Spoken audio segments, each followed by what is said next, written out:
Friends, রিম্পাস চ্যানেলে তোমাদেরকে welcome. দেখো আমি আজকে চলে এসেছি একটা মাছের ডিমের তরকারি রেসিপি নিয়ে। এখানে আমি মাছের ডিমটা ভাজার জন্য ধনেপাতা কুচি, রসুন কুচি, একটু গ্রেট করা আদা, পেঁয়াজ কুচি আর লঙ্কা কুচি নিয়ে নিয়েছি। এখানে আছে মাছের ডিমটা। এবার বেসন দিয়ে আর মাছের ডিমটা দিয়ে মেখে নেব। দেখো ফ্রেন্ডস, এখানে আমি মাছের ডিমটাকে ভালো করে মেখে নিয়েছি। এর মধ্যে নুন, হলুদ, পেঁয়াজ কুচি, লঙ্কা কুচি, গ্রেট করা আদা, রসুন কুচি, ধনেপাতা, নুন, হলুদ সব দিয়ে ভালো করে মেখে নিয়েছি। এবার এটাকে ভেজে নেব। এদিকে দেখো তেল গরম করে নিয়েছি। এবার একে একে মাছের ডিমগুলো ভেজে নেব। দেখো এখানে আমি বড়াগুলোকে একদম লো ফ্লেমে দিয়ে ভাজছি, না হলে ভেতরটা কাঁচা কাঁচা থেকে যাবে। এরকমভাবে একে একে সব বড়াগুলো ভেজে নেব। এই দেখো আবার আমি আরও কটা ভেজে নিচ্ছি। এখানে কটা ভেজে রেখেছি। এভাবে দেখো সবগুলো ভেজে নিয়ে আসছি তোমাদের সাথে আবার মূল পদ্ধতিতে। দেখো ফ্রেন্ডস, এখানে আমার সব বড়া ভাজা কমপ্লিট হয়ে গেছে। এবার কড়াইতে সর্ষের তেল দিয়ে দিয়েছি। এবার জিরে তেজপাতা ফোড়ন দেব। জিরে তেজপাতা ফোড়ন দিয়ে এবার দিয়ে দিয়েছি আলুগুলো। এবার আলুটাকে লাল লাল করে ভেজে নেব। এর মধ্যে একেবারে নুন হলুদও দিয়ে দেবো। দেখো ফ্রেন্ডস, এখানে আমি নুন হলুদ দিয়ে দিয়েছি। এবার নুন হলুদ দিয়ে আলুটাকে ভালো করে ভেজে নেব।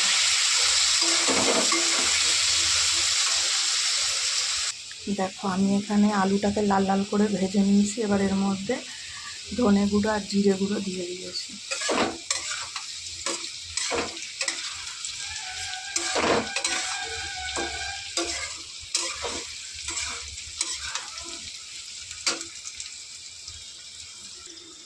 দেখো আমি এবার এটা ভালো করে ভেজে নিয়েছি। এবার এর মধ্যে দিয়ে দেবো বেটে রাখা মশলাটা। এর মধ্যে আছে টমেটো, পেঁয়াজ, কাঁচা লঙ্কা, আদা, রসুন সব পেস্ট একবারে করে নিয়েছি।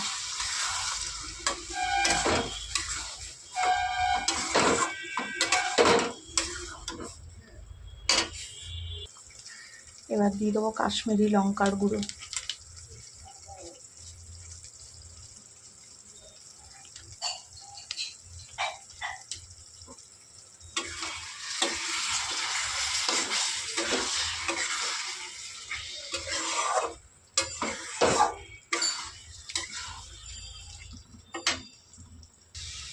দেখো মশলা দিয়ে তেল ছাড়া শুরু হয়ে গেছে। এখন একটু এর মধ্যে দিয়ে দেবো মিক্সির বাটি ধোয়া জলটা।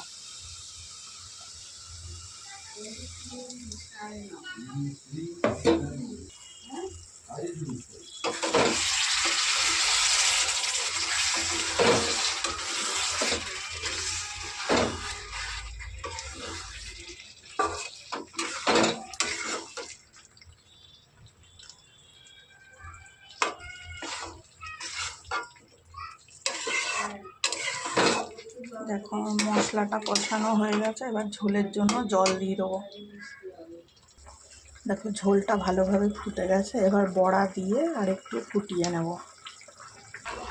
দেখো এখানে আমি বড়া দিয়ে ভালো করে ফুটিয়ে নিয়েছি। ঝোলটাকে ধনেপাতা দিয়ে দিয়েছি।